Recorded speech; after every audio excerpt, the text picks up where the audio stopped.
Hola a todos y bienvenidos a Andier Aduanas, vuestro canal de comercio internacional. Hoy vamos a trabajar otro de los regímenes aduaneros generales, que será la importación despacho a libre práctica. Los regímenes aduaneros son el marco legal encargado de regular las transacciones comerciales internacionales, con lo que afecta a toda la mercancía que tiene que pasar por aduanas. En estas reglas o regímenes aduaneros se fijan las responsabilidades y obligaciones de los comerciantes y de los representantes aduaneros para tratar la mercancía de la manera correcta. Como contextualización, cuando una mercancía llega a un recinto aduanero, el Departamento de Aduanas nos va a preguntar básicamente 4 cosas. En primer lugar, qué es lo que estamos trayendo, es decir, el código TARIC de la mercancía, que se insertará en la casilla 33 del documento único administrativo de importación. En segundo lugar, de dónde es originaria dicha mercancía. Orígenes a las mercancías, lo que nacionalidad es a las personas. Las personas podemos acreditar nuestra nacionalidad a través del documento nacional de identidad, pasaporte, etc. Y en cuanto a las mercancías, para acreditar que éstas son de origen chino, japonés, argentino, etc., existen certificados de origen al efecto. En tercer lugar, la aduana nos preguntará cuánto vale lo que estamos trayendo. Esto se traduce en el valor en aduana, que se insertará en la casilla 46 del documento único administrativo. Para calcular el valor en aduana, utilizamos el Incoterm CIF, Cost Insurance Freight, cuando estamos importando. Este Incoterm lo que aglutina son todos los costes generados en el extranjero, como serían el precio del producto, el envase, el embalaje, los certificados necesarios para poder hacer el despacho de importación, las cargas, transportes, seguros, despacho de exportación en el país de origen, el handling o carga en el puerto dentro del país de origen a bordo del buque, el transporte principal y el seguro asociado a dicho transporte, es decir, el producto y todos los servicios accesorios que han sido necesarios para que esa mercancía pueda llegar a la primera aduana de entrada en la Unión Europea. Como pequeño inciso, recordar que si estuviéramos exportando, la operación inversa, el Incoterm con el que trabajamos es FOB, Free On Board, es decir, tendríamos en cuenta todos los costes asociados al producto originados dentro del país de exportación hasta el primer punto en el que la mercancía saldrá del territorio aduanero de la Unión. Normalmente, solo en las importaciones existen implicaciones fiscales, es decir, pago de impuestos, como pueden ser el antidumping, arancel, impuestos especiales, el IVA, etcétera, etcétera. En cuarto y último lugar, la aduana nos va a preguntar qué queremos hacer con esa mercancía, y a esto es a lo que dan respuesta los regímenes aduaneros, que son los destinos que dentro del marco del Código Aduanero de la Unión podemos dar a dichos productos. Este sería la importación, exportación, depósito aduanero, etcétera, etcétera. Todo esto viene regulado dentro del CAU, que sería el Reglamento 952/2013, en los títulos 5, 6 y 7, y como desarrollo del CAU existen unos reglamentos anexos que serían el Reglamento Delegado 341 y el Reglamento de Ejecución 2447. Por tanto, todo lo que vamos a comentar nace a partir de dicha normativa. Aunque los regímenes aduaneros más conocidos por el público en general son la importación y la exportación, hay otros regímenes especiales que van a permitir a la empresa obtener ventajas o beneficios desde el punto de vista fiscal y operativo. Vamos a ver qué posibilidades tenemos dentro de la normativa aduanera. Después me centraré en el régimen general de importación o despacho a libre práctica. Los regímenes aduaneros se dividen en 3 bloques.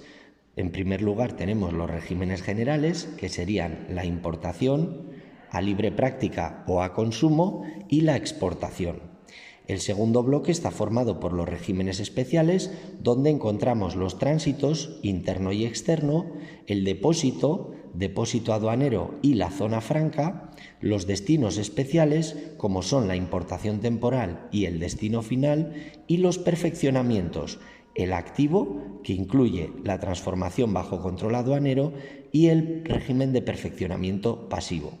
El tercer bloque son alternativas que aporta el Código Aduanero, como son el abandono en favor del erario público y cuando una mercancía no cumple con los requisitos de los reglamentos de la Unión Europea para poder ser importada, a veces se procede a la destrucción. Dentro de la normativa aduanera que hemos comentado, el régimen aduanero de importación se regula en el artículo 201 del CAU, el 155 del Reglamento Delegado y el 251 del Reglamento de Ejecución.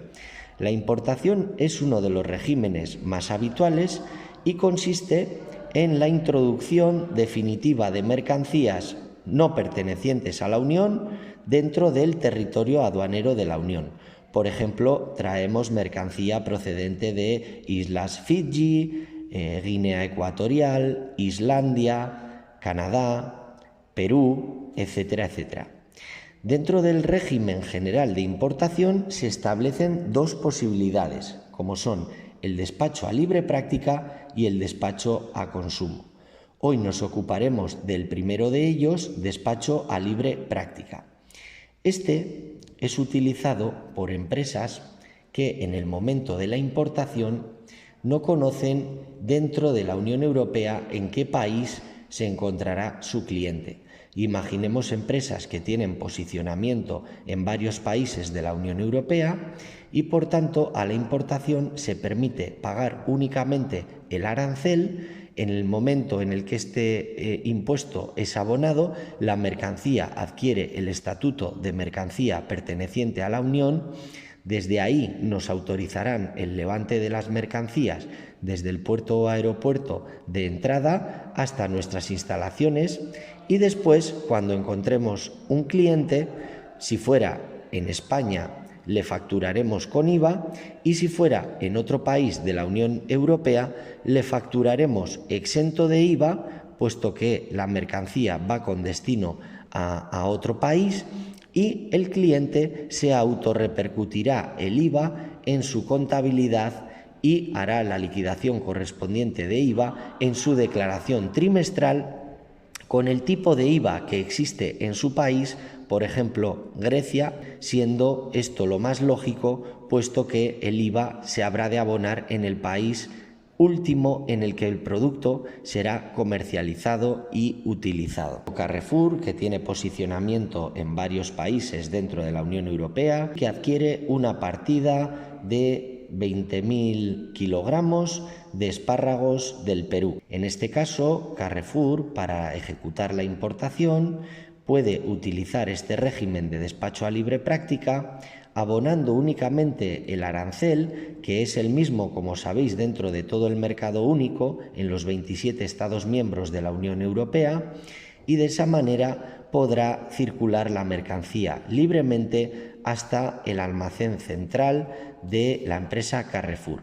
A partir de ahí, ellos irán viendo sobre la marcha a qué supermercados van enviando este producto en función de las necesidades por que se vayan agotando las existencias.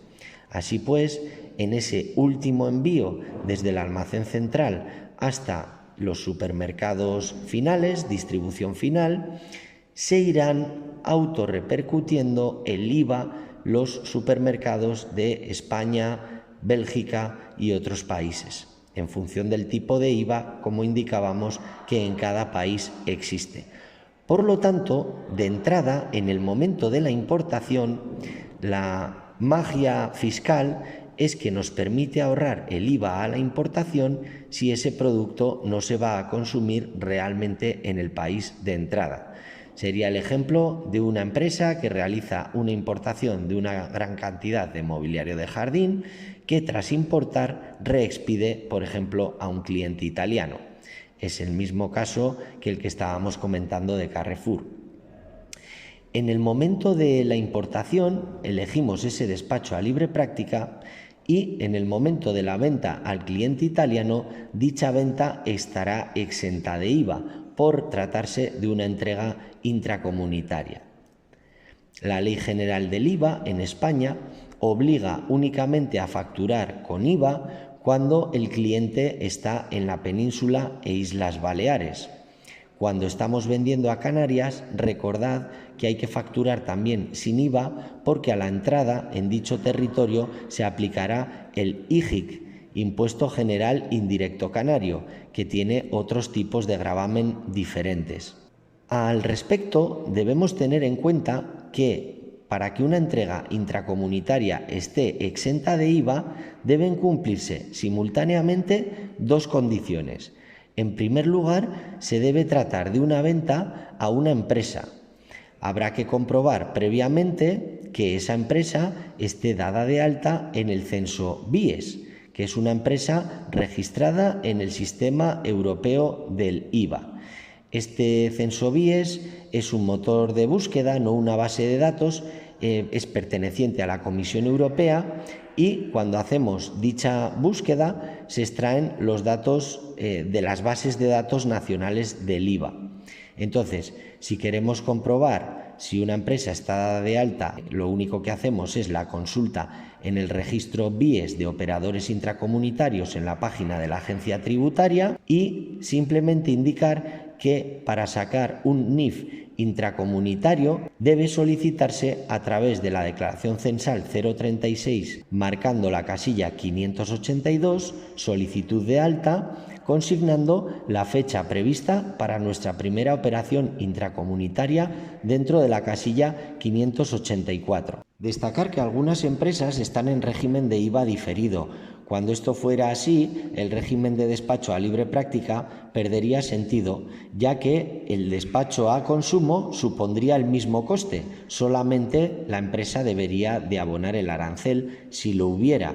Dentro de este régimen se requiere por parte de la aduana que aportemos una declaración de importación, el documento único administrativo a la importación que veremos al final de este vídeo. Las mercancías, por otro lado, deben estar depositadas bajo la vigilancia aduanera en el momento de la declaración, es decir, cuando vamos a realizar el despacho de importación, y deben estar dentro de un ADT, almacén de depósito temporal.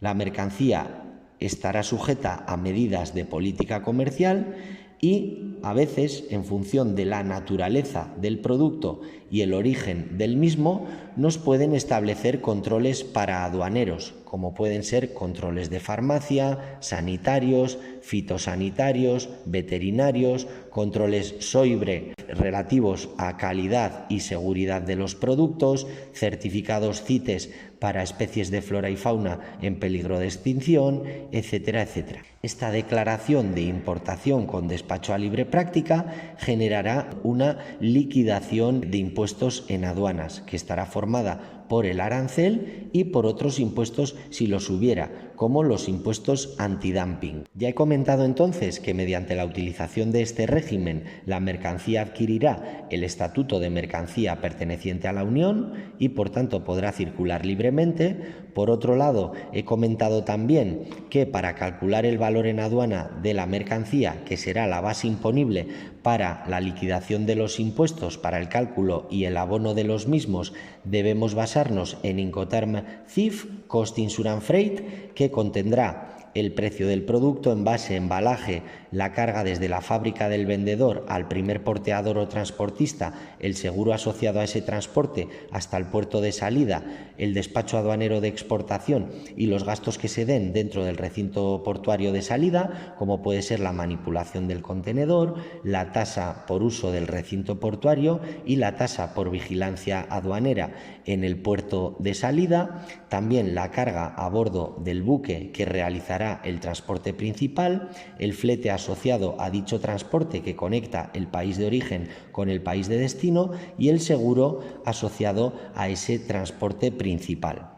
Por otro lado, en lo relativo a la documentación para poder despachar correctamente a libre práctica, tendríamos que aportar la factura comercial, la packing list o lista de contenido, detalle de las mercancías que viajan dentro del contenedor, la autorización del despacho aduanero si es que vamos a utilizar un declarante en nuestro nombre, por ejemplo, contratamos los servicios de un representante aduanero para que despache de importación en nuestro nombre, entonces será necesario otorgarle poderes para que el Departamento de Aduanas vea que efectivamente es una persona habilitada para hacer la tramitación a nombre de la empresa. Tenemos que aportar la declaración sumaria. Dentro del recinto aduanero nos indicarán cuál es la ubicación exacta de la mercancía, cuando entra en el puerto, aeropuerto, etcétera, durante su permanencia en depósito temporal.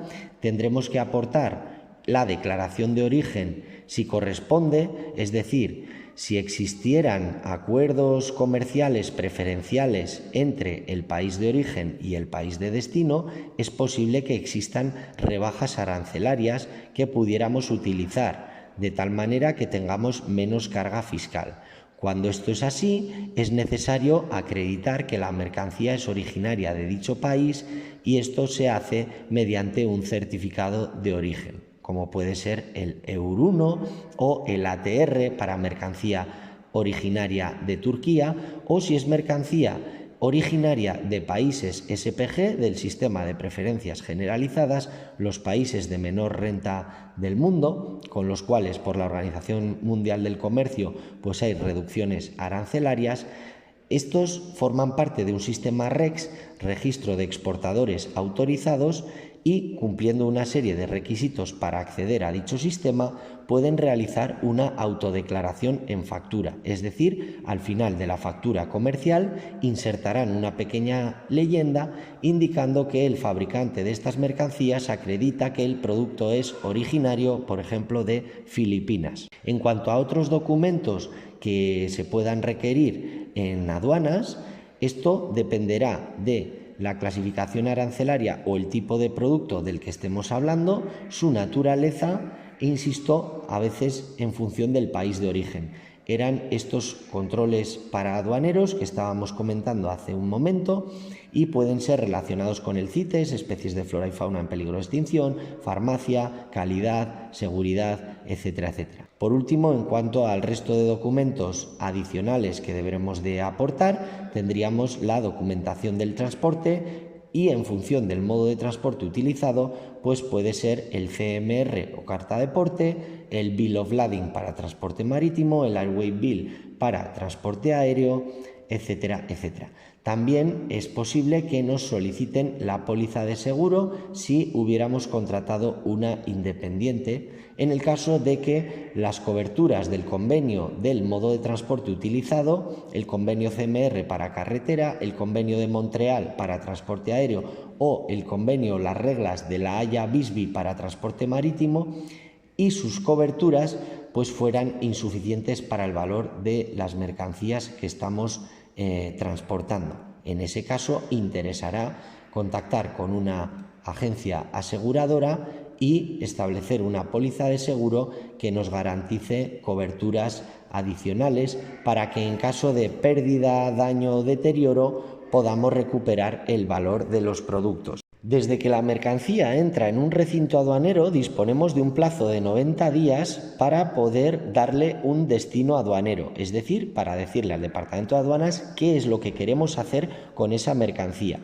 Y en ese periodo de tiempo se dice que la mercancía está en depósito temporal. Cuando esta mercancía está en ese momento y a continuación queremos realizar la asignación a un régimen aduanero, la mercancía puede entrar dentro de 4 circuitos. Serían circuito verde cuando la documentación está correcta, los controles asociados a la política comercial también está correcta y no es necesaria una revisión física de la mercancía, por lo tanto nos autorizan el levante de las mercancías, entramos en circuito verde, abonamos o garantizamos la deuda aduanera y podemos ya salir del recinto aduanero y llevarnos el producto a nuestras instalaciones o a las instalaciones de nuestros clientes. Si se nos asignase un circuito naranja, quiere decir que nos van a hacer una revisión de la documentación asociada para comprobar que los datos que hemos insertado en el documento único administrativo, el DUA de importación, efectivamente se corresponden, son coherentes con el resto de la documentación, los datos son fidedignos. Se coteja con la factura comercial, la packing list, los documentos de transporte, la póliza de seguro, etcétera, etcétera. También sería posible que faltase algún documento obligatorio y entonces nos piden subsanar la documentación del despacho de importación. Si entramos en circuito amarillo, significa que por la naturaleza y el origen de dicha mercancía se requieren otros controles para aduaneros y tenemos que presentar certificados adicionales. Pueden ser fitosanitarios, de seguridad, farmacológicos, etcétera, etcétera. Y si entrásemos en circuito rojo, quiere decir que nos van a abrir el contenedor y va a haber un control físico de las mercancías. Normalmente, en primer lugar, pasan el escáner al contenedor y, en segundo lugar, sería posible que alguna muestra de la mercancía tuviera que trasladarse a un laboratorio de ensayos para realizar un análisis de composición y cuestiones de este tipo. Por último, para finalizar la sesión, os voy a presentar un documento único administrativo de importación para que veáis un poco los datos que se deben insertar en él. En primer lugar, en la parte superior izquierda tendríamos que indicar los datos del expedidor o exportador. Aunque aquí únicamente veis la denominación social, también habría que indicar el domicilio social y el resto de datos. Inmediatamente a continuación, en la parte inferior, tendríamos que poner los datos del destinatario, denominación social, domicilio social y el número de identificación fiscal, también precedido del código ISO país, ES A37 46 21 58, por ejemplo. La casilla 14 únicamente se rellenará en el caso de que esté declarando en nuestro nombre un agente transitario, un representante aduanero, etc. En la casilla 18 tendremos que poner el modo de transporte activo en frontera, es decir, en el que llegan las mercancías a la primera aduana de entrada en la Unión Europea. En este caso sería un transporte aéreo. En la casilla 19 tendríamos que poner el código 0 o el 1 en función de si la mercancía está contenerizada o no, es decir, se transporta dentro de un contenedor. En la casilla 21 tendríamos que indicar la nacionalidad del modo de transporte activo en frontera, en este caso ES de España. En la casilla 25 el código del modo de transporte utilizado, en este caso el aéreo es un 4. Casilla 29 la aduana de salida, sería la aduana del país de origen. En la casilla 30 la ubicación de las mercancías dentro del recinto aduanero. Estaríamos hablando del recinto aduanero de Córdoba y dentro de este, como os podéis imaginar que es enorme, por si la aduana tuviera que hacer algún tipo de control físico a la mercancía y también para que el porteador que acudirá al recinto aduanero a llevarse dicha mercancía sepa perfectamente dónde está ubicada. En la casilla número 1 indicaremos el tipo de declaración, IM de importación, A de declaración normal. En la casilla A, aduana de destino, en primer lugar vendrían los 2 dígitos del año, en este caso el 24, ES, que sería el código ISO país, seguido del 00, después la aduana de entrada en la Unión Europea, Después el dígito o código 3, porque estamos haciendo una importación, sería el 1 para la exportación. Después el número correlativo que está libre dentro del DUA, esto aplica igual que en las facturas. Y por último el dígito de control. En la casilla número 5 indicaríamos el número de partidas objeto de la declaración o despacho de importación. En la casilla número 6 el total de bultos y en la casilla número 7, número de referencia, el número de factura asociada para este envío, la factura comercial. En la casilla número 15 el código del país, el código ISO del país de exportación. En la casilla número 20, el Incoterm pactado entre las partes, CIP, Cost Insurance Paid, que sirve para transporte multimodal, y el lugar del Incoterm, el lugar en el que se realizará la entrega de las mercancías, Córdoba. En la casilla 22 vendrá el código de la divisa, USD significa United States Dollar, y vendrá el importe de la factura asociada al Incoterm CIP, factura Cost Insurance Paid, en dólares estadounidenses. En la casilla 24 vendría la naturaleza de la transacción. El primer 1 significa transferencia de propiedad del producto y el segundo 1 significa que ese traspaso de propiedad ha sido a través de una compraventa en firme. Dentro del mismo documento, en la parte inferior, tenemos la casilla 31 para detallar la relación de bultos y descripción de la mercancía. En este caso sería un contenedor con el código que veis ahí, lleno de joyería de plata. En la casilla 32, el número de partida, aquí se pondría el 1, 2, 3, 4, 5, etcétera, en función de si lo que estamos importando es 1, 2, 3, 4, 5 o 6 productos diferentes. En este caso, como la importación es referida a un único artículo, no es necesario insertar aquí ningún número.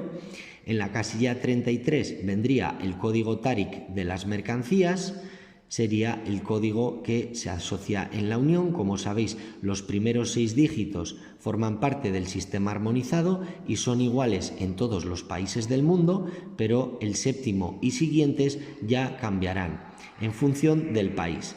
Pueden ser distintos en México, que en Noruega, que en Georgia, Armenia, Unión Europea, etc. En la casilla 34 vendría el código del país de origen, CN de China. En la casilla 37 vendría el régimen aduanero al que queremos asignar esta joyería de plata. El 40 significa importación con despacho a libre práctica y el punto 00 significa que esta mercancía no había estado asignada previamente a ningún otro régimen. Por ejemplo, es posible que antes de ejecutar la importación la mercancía hubiera estado asociada al régimen de zona franca o depósito aduanero. Entonces, en ese caso no terminaría en 00, sino que terminaría, por ejemplo, en 71 si hubiera estado en depósito aduanero, que no es lo mismo que el depósito temporal. Veréis otro vídeo más adelante en el que explico tanto el depósito aduanero como la zona franca. En la casilla 35 tendríamos la masa bruta en kilogramos, en la casilla 38 la masa neta, en la casilla 41 las unidades suplementarias y en la casilla 42 el precio del artículo. También vendrá en Incoterm CIP, Cost Insurance Paid, y en dólares estadounidenses. Después, en la casilla 45, ajustes, si el contrato de compraventa entre las partes se hubiera firmado con un Incoterm anterior a CIP o CIF, por ejemplo, Ex-Works, FCA, FAS, FOB, CFR, CPT, etc., tendríamos que hacer los ajustes necesarios, sumar los costes que faltasen hasta obtener el valor en aduana, en Incoterm, CIF o CIP, ¿vale? Porque decimos que la base imponible para el cálculo de los impuestos será toda la relación de costes que hayan tenido lugar en el extranjero. Por lo tanto, si las partes hubieran pactado una entrega en el puerto de salida, por ejemplo, con la mercancía cargada a bordo del buque, esto sería Incoterm FOB, Free On Board, faltarían sumar para llegar a CIF el transporte principal, marítimo, por ejemplo, o CIP, el transporte aéreo, en este caso, y el seguro asociado a dicho transporte. De esa manera ya tendríamos el precio calculado en el valor de transacción, pero trasladado a la base imponible que nos pide el reglamento del Código Aduanero de la Unión, ¿vale? Que sería el Incoterm CIF, y se insertará en la casilla 46 de valor estadístico. En este caso veis que, pese a no haber realizado ajustes, los importes no coinciden. Esto es porque en la casilla 42, al igual que en la 22, el precio de la mercancía venía en dólares estadounidenses, pero para la casilla 46 ya hemos aplicado el tipo de cambio y hemos pasado el valor a euros, que será la divisa en la que tengamos que hacer el despacho de importación y la liquidación de los impuestos. Así pues, en la casilla 47 tenemos dos impuestos a abonar en esta operación, serían el A00, que refleja el arancel, y la base imponible para el cálculo del arancel veis que viene de esa casilla 46, valor estadístico en Incoterm CIP, como este caso, o CIF. A ese valor estadístico le aplicamos el tipo de arancel correspondiente para esta mercancía, que sería el 2,5%, el 2,5%, y de ahí sale la cuantía a abonar en concepto de arancel, 271,57 euros. El segundo impuesto que debemos abonar sería el IVA. Por ejemplo, en este ejemplo que estoy poniendo del documento único administrativo a la importación, este modelo es de despacho a consumo, ¿vale? Si este modelo hubiera sido de despacho a libre práctica, el arancel no tiene que venir aquí porque no hay que pagarse, y esa era la ventaja fundamental que permitía este régimen, ¿vale? Pero bueno, para ir abriendo boca para cuando trabajemos el despacho a consumo, veis que en ese caso, en el despacho a consumo, sí tendríamos que pagar los dos impuestos, no hay ninguna ventaja, vamos a decir, fiscal. Este se usará cuando importamos en España, por ejemplo, y sabemos que la mercancía se va a comercializar en España, porque, por ejemplo, solamente tenemos clientes o delegaciones en España, y así pues para la base imponible del IVA habremos cogido la casilla 46 de valor estadístico y le habremos sumado el arancel, porque el arancel también paga IVA, y entonces tendríamos los 10.862,76 más los 271,57, nos dan los 11.134,33, a los que para esta mercancía se le aplica el tipo de IVA general, es decir, el 21%, y el resultado son los 2.338,21. Si sumásemos el arancel y el IVA, nos sale que la liquidación o deuda aduanera total a abonar o garantizar para que nos concedan el levante de las mercancías serían 2.609,78 euros. En la casilla 54 indicaremos el lugar en el cual estamos despachando de importación, en este caso Sevilla, el 27 de noviembre, y el declarante con su firma y sello o la firma digital con certificado digital, y en la casilla de la izquierda, la J, control por la aduana de destino, ahí vendrán la fecha de admisión de la declaración, el 27 de noviembre. Es una declaración realizada por el sistema Electronic Data Interchange, sistema EDI, con autenticación informática, y aquí vendría el número de autorización o levante de las mercancías, que sería ese código 9R2G, etcétera, etcétera, siendo la fecha del levante de las mercancías el mismo día que la fecha de admisión, es decir, el 27 de noviembre. Esto quiere decir que muy probablemente esta mercancía ha entrado en circuito verde, es decir, no ha hecho falta una revisión física de la mercancía, tampoco había controles para aduaneros sobre la misma, tampoco ha habido que subsanar ninguna documentación de las básicas como factura comercial, packing list, documentos de transporte, certificado de origen, etcétera, etcétera. Y por lo tanto nos han asignado a circuito verde y el levante de las mercancías ha tenido lugar en el mismo día de la fecha de admisión de la declaración. Esto ha sido todo por hoy. Recordad que podéis comentar los vídeos, compartirlos, suscribiros al canal y aportarme sugerencias sobre temas que os sean interesantes dentro del comercio internacional. Me podéis escribir a andier.aduanas@gmail.com. Gracias por estar ahí. Nos vemos en el próximo vídeo.